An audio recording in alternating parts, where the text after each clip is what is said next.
station. The motorist thanked him profusely and said, "I don't know why you're in this place." The inmate said, "I'm here for being crazy, not for being stupid."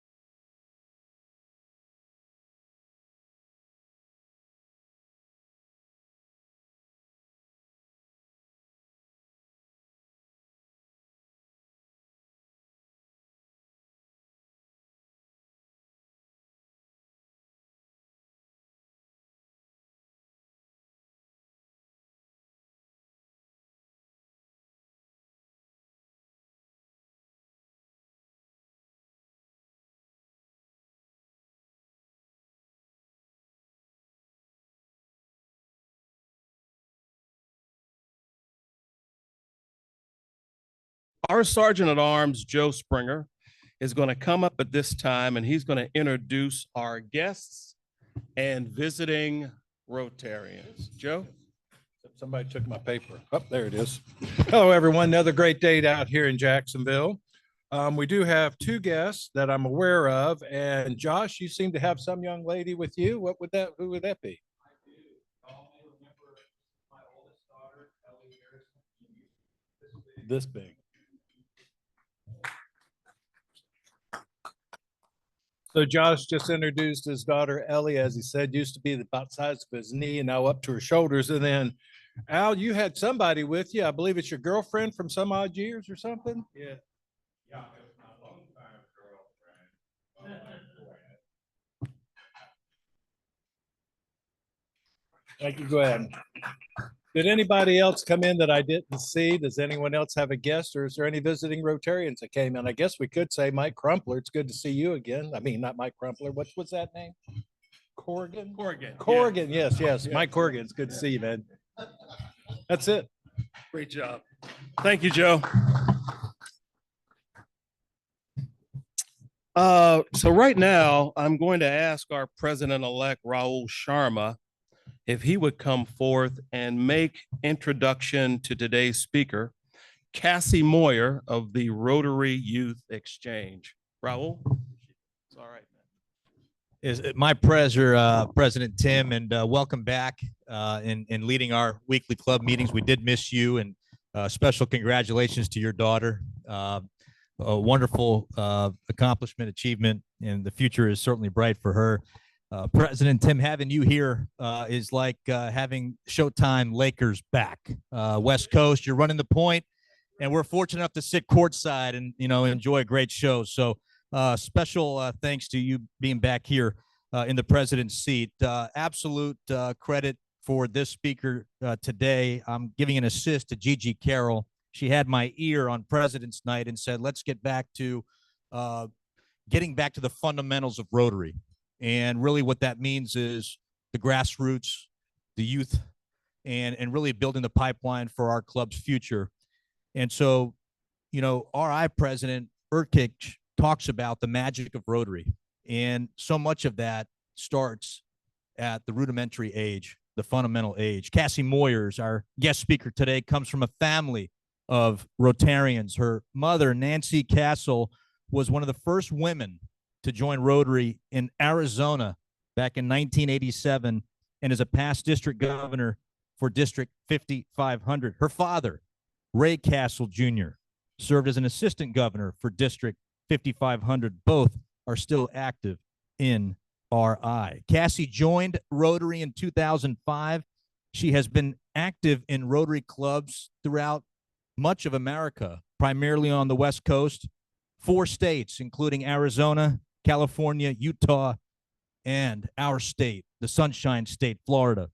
She served as District 6970 Rotary Youth Exchange Chair from 18 to 21, past president of Sierra Vista West for 2008-2009 year, and Bartram Trail, Julington Creek Rotary Club in 21-22, as well as association with Inbound Youth Exchange Chair and RYLA Committee Co-Chair Inbound Youth Exchange co-chairs, as well as her service on several club boards. Cassie has been married to her husband, Tim, for 33 years and has 2 children. Yeah, special congratulations on long-standing marriage, 2 children, grown-up children. Her daughter, Mallory, is a deputy with the St. Johns County Sheriff's Department and was a short-term exchange student in Italy in the summer of 2019. Her son, Hayden, is an assistant store manager for Kroger stores in Utah. This family covers much of the country's turf. Cassie's professional experience covers various areas, including real estate appraisal, senior events for 3 chambers of commerce in Arizona, California, and Utah. Today, Cassie is a certified personal trainer and co-owner of Chic Physique Personal Training Studio and Co-op in Fruit Cove. And so at any moment during her presentation, she may have us all do chair aerobics. So make sure you eat light, Ed Lombard, eat light. Even though Cassie has done a lot of work on the West Coast, I want you guys to all know she was born in the great state of Florida. Okay. Welcome back, Cassie Moyers, to the podium. Cassie, let's go.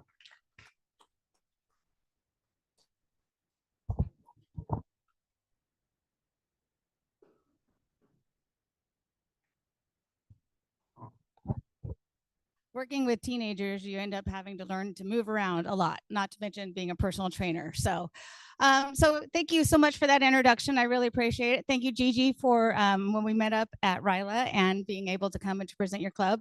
It's been a long time getting on the back road from COVID to get this program back up and running. When COVID happened in 2020, we had in our district, we had 20 students that were living abroad and we had 20 students that were here. So it was a lot to manage, to say the least, at that time of trying to make decisions of what's going to be in the best interest for these kids mentally as well as physically, trying to decide, do we bring them all home? Do they stay safe as in their countries? Repatriations, borders were closing. So it's good to have the program back and to get it back in. And we're finding there's a lot of people who don't know about this program at all. So how many people are familiar with the Youth Exchange program? Oh, okay, a little bit more than I expected. So give you a little bit of history about me. Like Raul mentioned, my parents are both Rotarians. I've kind of grown up with this. I have been involved with the exchange program since 1987. That is when I graduated high school, and that is when my mom joined Rotary and my room became the exchange student room. I graduated in May, and by August, my Indian brother, Raja Hashari Bhattacharya, was living in our home. And then my parents went on to host 20 some odd kids over the years. And I have 3 that I consider my siblings to this day. I have my brother Raj. I have my sister Anne, who is German, but she lives in the Brittany region of France. They own a cute little bistro. And then I have my Spanish sister, Noemi. She and her wife actually now live in Switzerland, and she is in international law. Life went on, met my husband, and got the opportunity to host and to be a parent. So I've been lucky to be a sibling as well as a parent. I have been a first-time parent, a middle family, and a last family. My husband and I have hosted 5 kids. I tell everybody when I do this program, I have loved 3 of them. 2 of them I couldn't wait to get out of my house. The first one, he was just, he should have never been on exchange. And the second one was, there was nothing wrong with him. He was a great kid, but he was just not a fit for our family and our lifestyle. And sometimes that happens. And that's why I try and tell people in this club, in this organization, as far as this program goes, you might not click with everybody. You may find a family that you just don't have anything in common with. I've been there. But I do have my 3 kids. I have my oldest daughter, Victoria. She is 32 years old and is the store manager for the flagship K Jewelers on Manhattan on 34th Street. So I'm very proud of her. Her dad, when I went to Brazil to meet her family, her dad said to me, he goes, Victoria, she's an only child, by the way. Her dad said, Victoria's never coming back to Brazil, is she? I'm like, probably not. And yeah, no, she hasn't been back to Brazil. She's gone home to visit, but not to live. Life went on, and we ended up hosting our second exchange student that we call our child, and her name is Gabby. She's actually studying to be a pediatric doctor in Santos, Brazil. Funny enough, I share her with one of my club members. So he's her dad, I'm her mom. It's a really weird relationship, but it all works. And then the last child that we hosted was our Taiwanese son, Jordan, and he is currently studying in University of Hawaii and astrophysics. So, and he's very excited. He didn't get to go home to Taiwan this year because, as he says, I don't want to fight the Chinese. So he just actually was here at spring break to visit. So that's a little bit of history of like how I have been involved with the program. I've seen pretty much everything, every situation. And even then I still get thrown curveballs. Like I got a couple this year. I was like, oh, that's a new one in 37 years. Haven't had that one happen yet.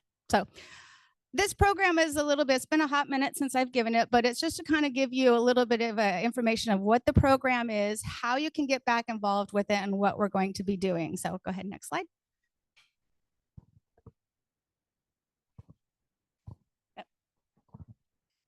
And feel free to ask any questions along the way if you have. So, okay, so what is Rotary Youth Exchange? Rotary Youth Exchange is really simple. It is an exchange between two districts for high school students between two different countries. An exchange is a 1-for-1. So for every student we send out, we bring a student in. There are 3 programs that we have. We have our outbound scholarship program, which is valued at about $24,000. We have our inbound program, which is where we bring our kids in. And then we're glad to say we're going to be offering our short-term exchange again, which is a summer program for about 6 to 8 weeks. The duration of the exchanges are 10 months. It's a school year. The kids usually arrive. I think we have one coming in on August 6th. There's a couple visa issues that are going to be coming through, but they're here for the entire school year. Our district has a policy that the students must go home within 8 days of the last day of school, or unless they do a West Coast trip, then they have to go home within 8 days of that and no later than June 30th. They all want to be here for 4th of July, but we just tell them, say, look, your Rotary year ends June 30th. It's the new kids year. You need to be home by June 30th. So we stick very closely to that. Short-term exchange, like I said, is 4 to 8 weeks.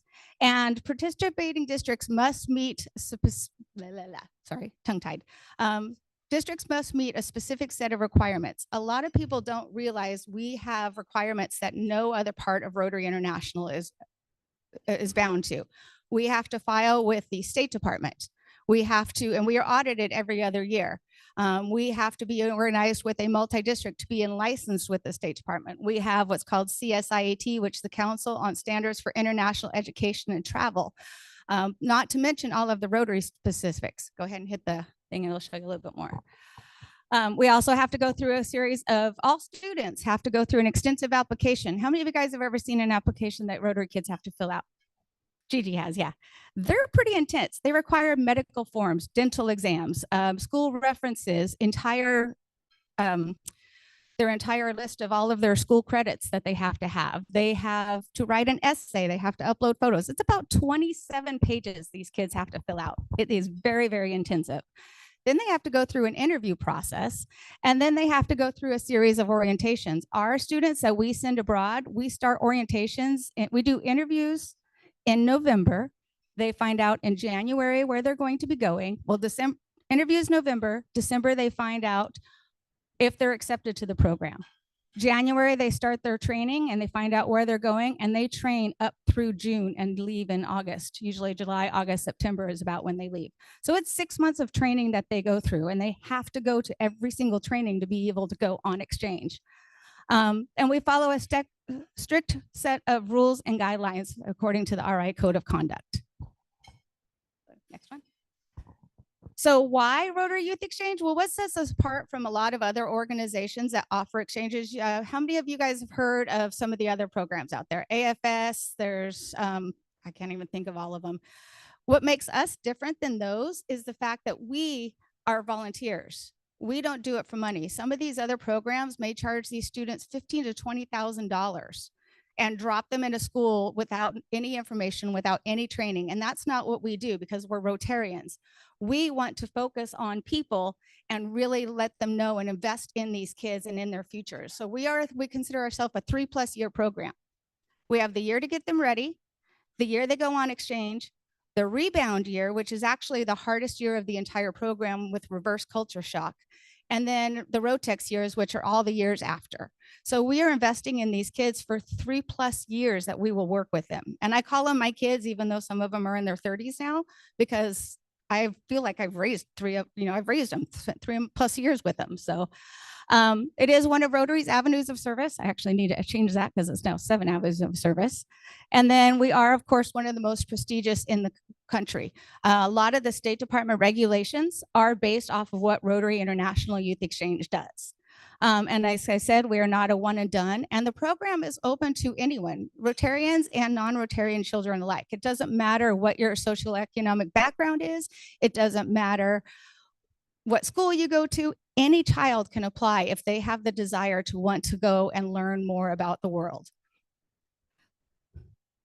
So the program objectives, the ultimate reason we do this is to promote goodwill and better understanding. There is a past international president, Will Wilkinson, who made the statement that if every person could be a Rotary Youth Exchange student, there would be no more war because you don't go to fight war with your friends. Think about that for a second. If every person could be go and be an international exchange student and go live in another culture to understand that culture, there would be no more war, because you're not going to fight with your friends like that level. It also enables students to advance their education. When we do these school presentations, what we tell people is these kids, like, look, everybody in this room, you guys are all taking AP classes. You guys are all taking honors classes. You're all at the same level, right, for your college applications.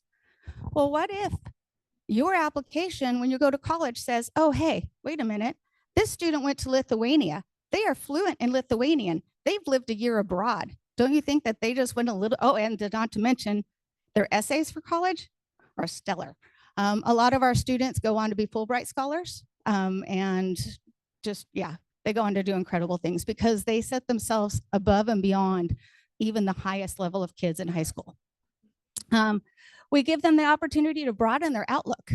How many kids do you know that don't even feel comfortable going outside of the Jacksonville area, right? So imagine being 15 years old, hopping on a plane to go live in another country with people that you've never met in a language that you've never spoken before. But it's broadening your horizons a lot. Or yeah, there's a whole fun of things, especially in South America, when you go to flush the toilet paper and you realize, yeah, no, it doesn't work that way down there. Because remember, this is not a vacation. They are living a life. If you ever want to make one of them mad, just ask them how their vacation was, and they'll lose it. They are ambassadors. They are ambassadors for our district. They are ambassadors for our country and for the state of Florida. And their job is to represent us. We give them civics tests. We teach them how to best handle situations, especially the kids going out right now. We're going into an election year. We are in an election year. Do you think that these students that are going to be going out are not going to be asked a lot of questions about how our political system works during the election season? Yeah, I can tell you, they get quizzed, and we educate them and teach them on how best as an ambassador, not let their personal feelings affect what it is, but to relate and educate people on how the US political system works. Again, it's teenagers, 16, 17 years old that we're teaching this to. And then we give them time to really study and observe, to learn the culture and to become part of it. There's a thing called ethnocentrism and ethno-relativism. Ethnocentrism is when you look at things through your lens. Ethno-relativism is when you learn to look at things through another person's lens and you become part of that culture. The movie Dances with Wolves is a prime example of that. How many of you guys have seen that movie? Okay. Ethnocentrism, he gets there. He starts writing, he's writing, oh, these people are savages, and he's afraid of them and everything else, right? He's like writing all this, dictating all this stuff in his journals. And then all of a sudden, he has an encounter with him. He starts becoming friends, ironically over food, which bonds most of the countries, making his coffee. Then he starts to become friends with them. He starts to learn their language. And next thing you know, he becomes part of them and he starts living with them in their culture. Then all of a sudden, he goes back to his fort and there's new Americans there. And he's looking, and they think that he's Indian. They think that he's part of that culture because he has assimilated and become part of that ethno-relativism culture that he has become. And he's looking through his own culture's perspective through a different lens. So that's what these kids do. It's a prime example. That movie is great for it, to understand what these kids experience, because that is what they do in high school. So next slide. Again, like I said, we have certification obligations. We are required to meet them. We are required to have background checks and applications for anyone involved in the program. That is a State Department requirement, and it is strictly enforced. I can't even share information about students without having background information. Not to mention there's a European law on what we can and cannot share as far as the European students go. We are required to have a district compliance officer and a youth protection officer. I'm happy to say that Judy Matheny in your Rotary Club is our youth protection officer. So she is great for that. We have to handle all accurate files. I mentioned we are audited. We have a database that one of my fellow club members, some of you may know, Al Coulter, had created about 10 years ago. It's called the YAD database system, and it is used globally around the world to help us maintain our records and transmit everything. And we are really lucky that we have Al in our district and him creating that program. And when I say it's used around the world, I can't think of a country that we exchange with that doesn't use that database.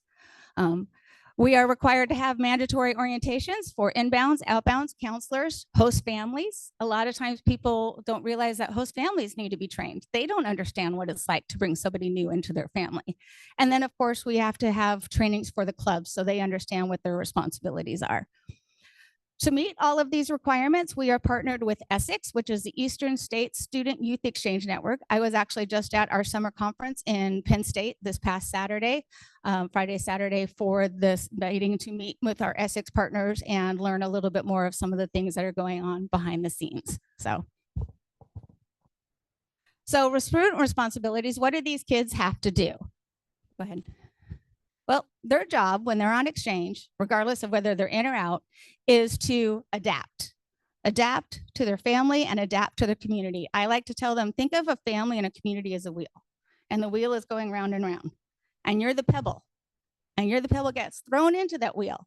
Well, you have one or two things. You're going to throw that wheel off balance, or you're going to learn how to get into it and work with the cycle and become part of that wheel. They have to learn the language and culture. It's sometimes challenging to learn these languages. We have a young lady that is going to, she's from New Smyrna. She's going to Taiwan. How many people do you know that know Mandarin? Not that many, but she knows it. She's learning it. So we work with them and we find them mentors and we find them language sessions that they can actually learn to speak these languages. Or like I said, Lithuanian. How many people do you know speak Lithuanian or Finnish? Swedish is a little bit easier. We have Katrine and Fleming Island, but yeah, it's not always easy to find the language. They have to submit reports on a regular basis. They have to let us know how they're going. They have to perform well in school. So the kids that come here, think about that. They are juniors. They get thrown into US history. They go into school their first week and they got US history. They have no freaking clue what's going on. But they have to be able to have do well in school. They actually have to show us that they are invested and they want to learn. And we sometimes get kids that will end up being better in US history than our own US kids. And they have to participate with the Rotary and their school and their community because they are Rotarians or Rotary Youth Exchange students. They are required to be actively involved in Rotary within their sponsor district, which is us, and their hosting districts. They are also between 15 and 19 years old. They have to be of good moral character and they have to be in good standing with their schools. That's why we have all the school information, references, all that stuff. So. Okay, so question, anybody know who this person is in the photo? Not the kid, but the other person. Any guesses? I love this photo for this reason. That is Francois Hollande, the former president of France, with our exchange student, Luke, who happened to be living in France that year. So these kids learn to conquer challenges. They learn to develop leadership skills. They actually learn to become globally and politically, culturally aware. Nobody in this room knows who he is, but that's our kid from Gainesville hanging out with the former president of France. So they have to be proven leaders. They have to have courage. And sometimes you will find that these kids are those, like with Ryla and some of the other programs, they're hidden leaders. They don't know that they have this ability until they're given the opportunity to be a leader. They become culturally diverse. They are bilingual and they, yeah, so you can kind of see just some of this stuff. And they really appreciate their families. They really come to appreciate. Most of the kids will tell you when they come home, I never realized what my mom and dad did for me. kind of a thought, because parents are like, a lot of times kids will take parents for granted. We all, for the most part, have kids in here, I'm sure, and your kids have probably taken advantage. Imagine when they come back and they're like, Mom, thank you for everything you've done for me. I never realized how much you've done and how much support you've given me. It's kind of fun to see them grow and change a little on that. So our short-term exchange, this is my daughter Mallory, by the way, with Martina. This is when she was in Italy. It is a 6-week exchange over summer break. And as I said, this is the first year we are glad to bring this back since 2019, since she went.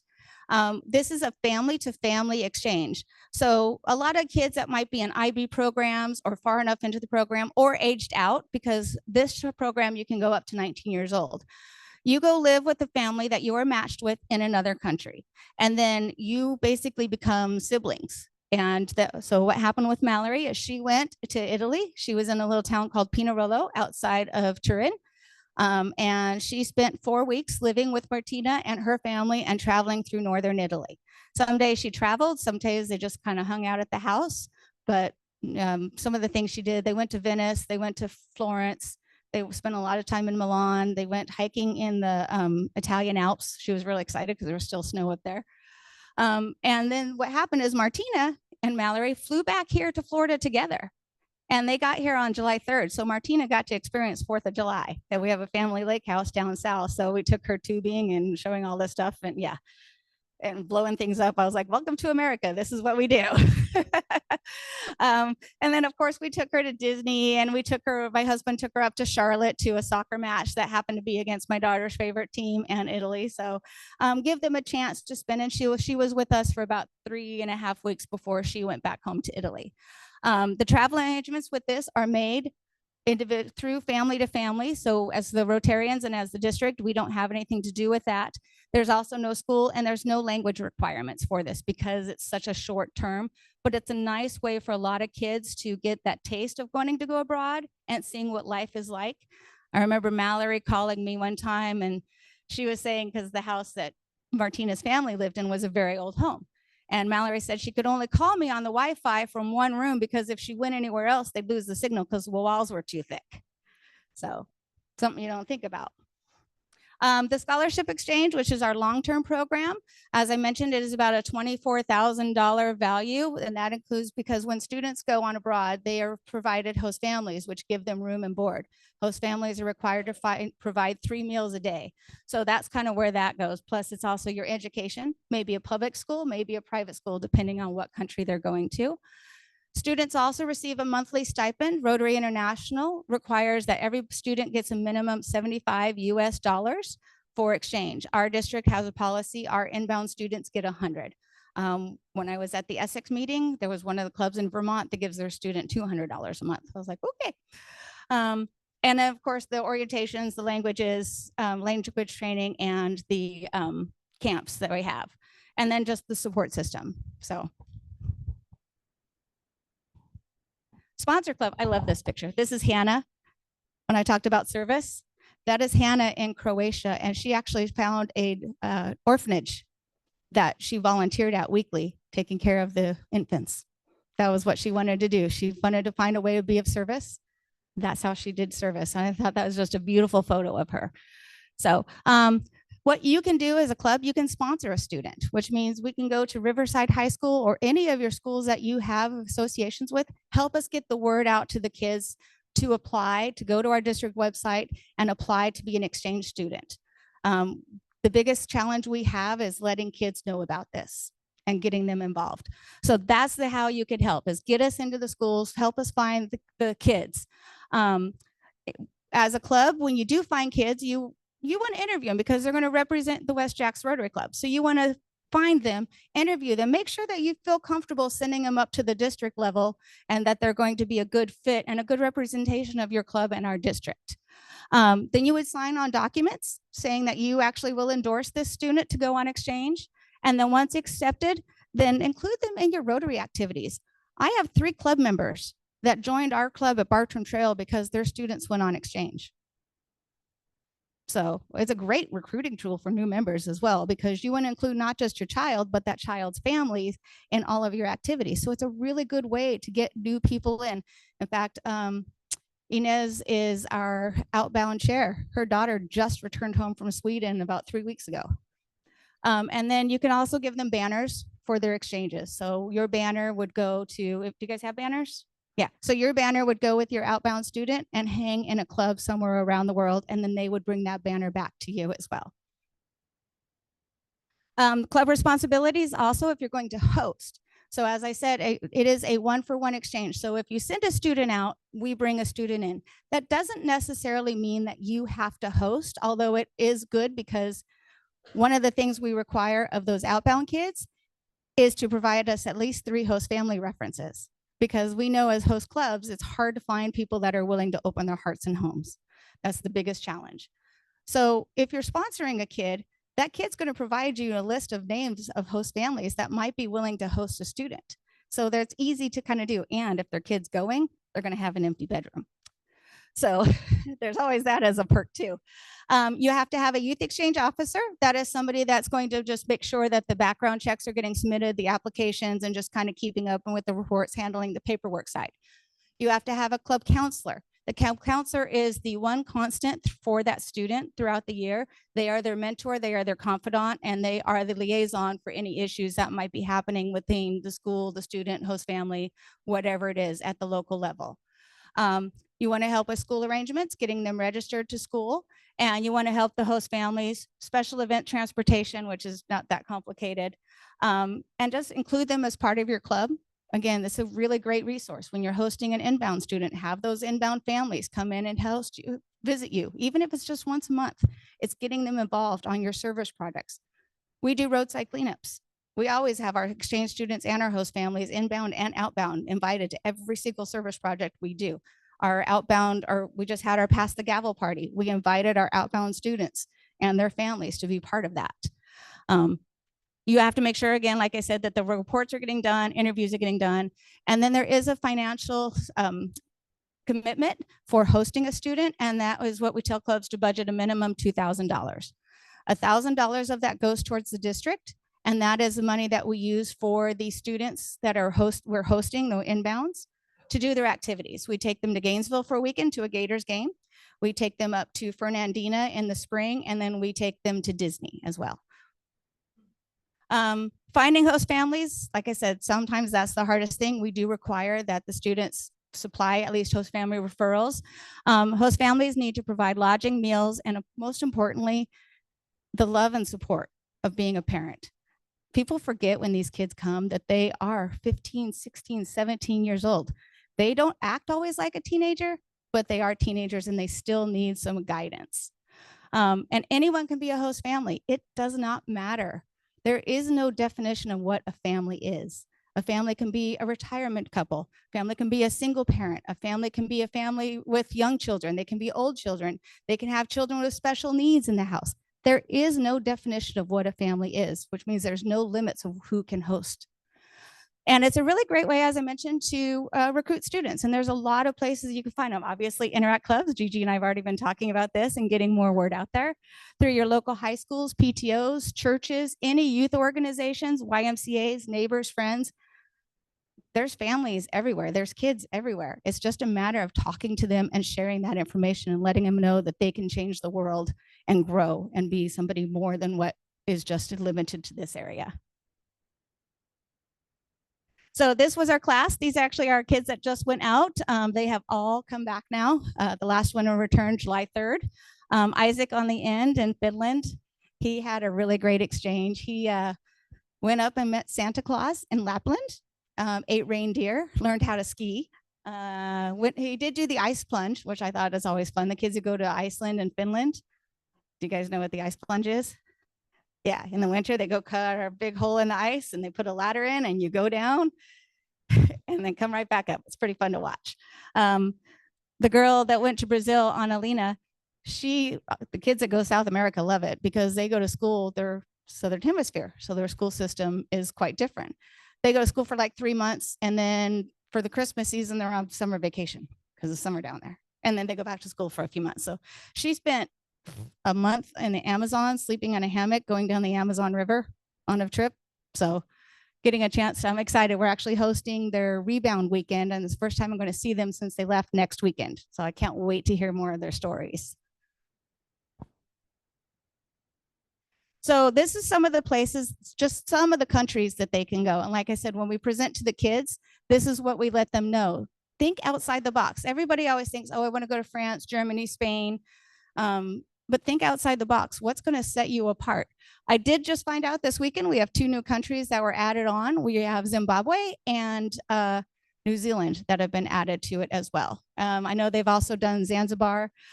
We used to have Russia. Obviously, we're not sending any kids to Russia or Ukraine right now for specific reasons. And we do take all of that into consideration when we do our exchanges. We do look at the political atmosphere. Slovakia, we keep a close eye on, which has been pretty good. Poland, we keep a close eye on. So we're always in tune of what's happening on a global level as well. And as I said, we only have 4 kids going out, but our kids going out are to Brazil, Spain, Sweden, and Taiwan. So some people want to know what our challenges are. These are just some of the challenges. The students' health and safety is is paramount, wanting to make sure that they are taken care of. We can't guarantee everything, but we will do everything we can. And that's why we're required to have background checks, and we protect their information as much as we do, because their safety and health is our utmost priority. They also do all have an insurance.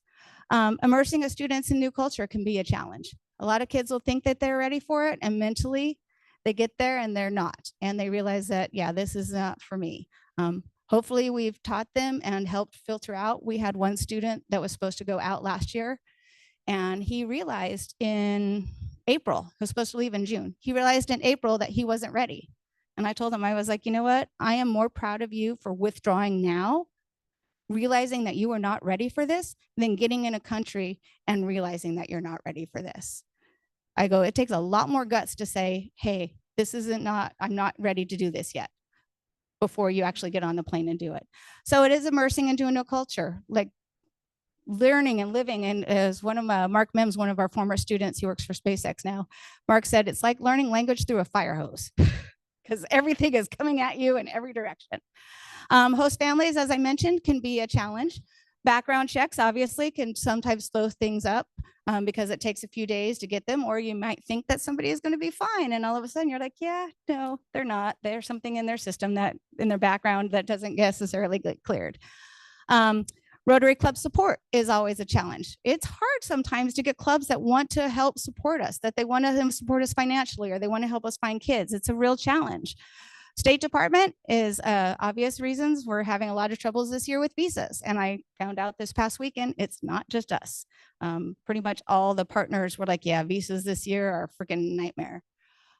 Education system is another challenge. Getting into the schools, letting us be able to share this program and getting them through that system is a challenge. And then of course, the political world, which I already touched on, can also be a challenge of educating these kids.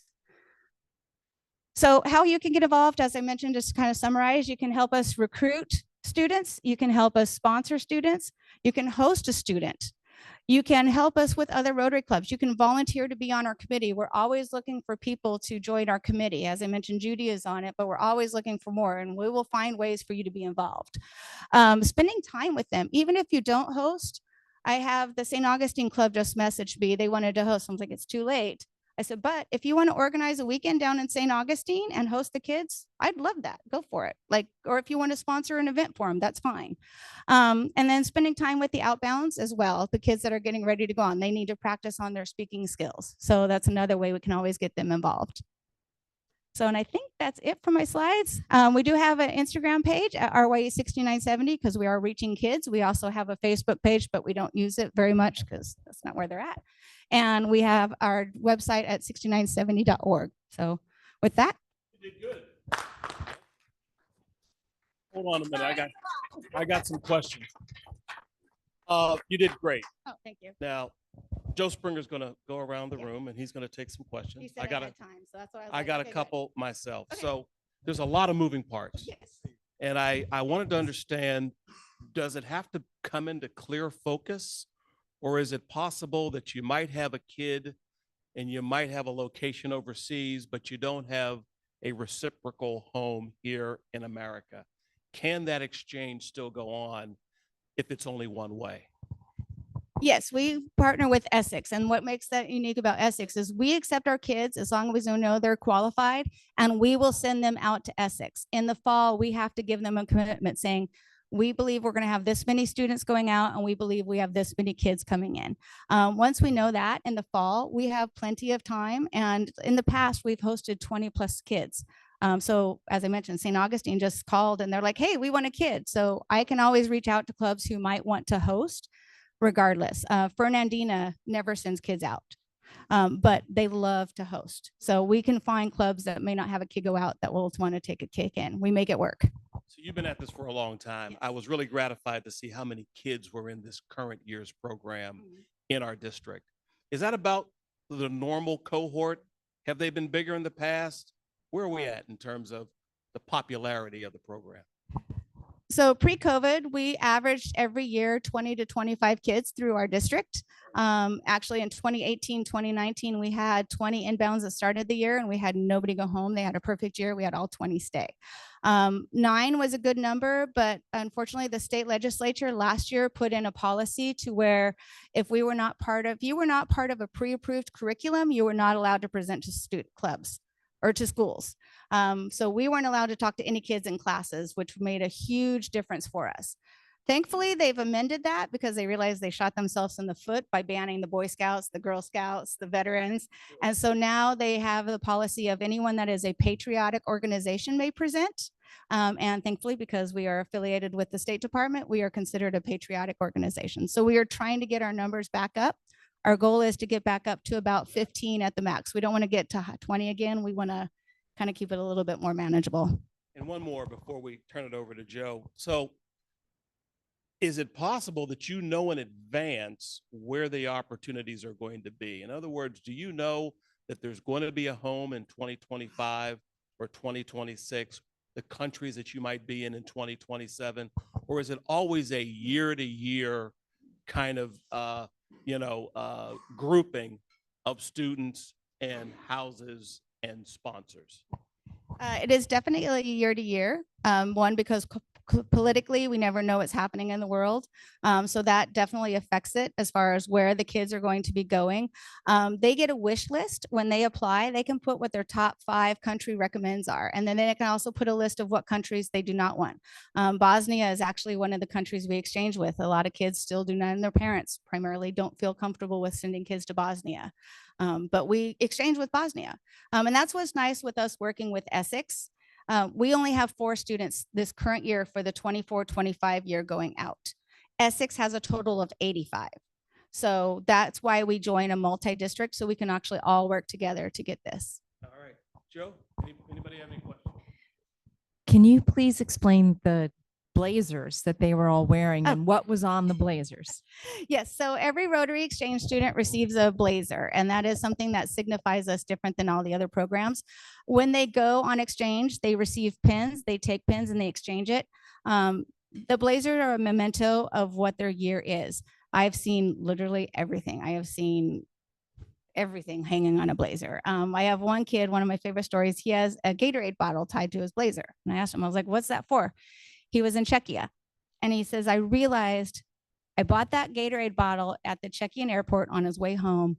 And it was the last thing he had used his Czechian money. It was the last thing he had bought when he was on his exchange. And that's why he kept that bottle and has it tied to his blazer. And they keep them forever. They can tell you, if you meet a Rotary kid, they can tell you where everything on that blazer came from. Even 10 years later, they can tell you. Thank you for coming. Why is the rebound year so difficult?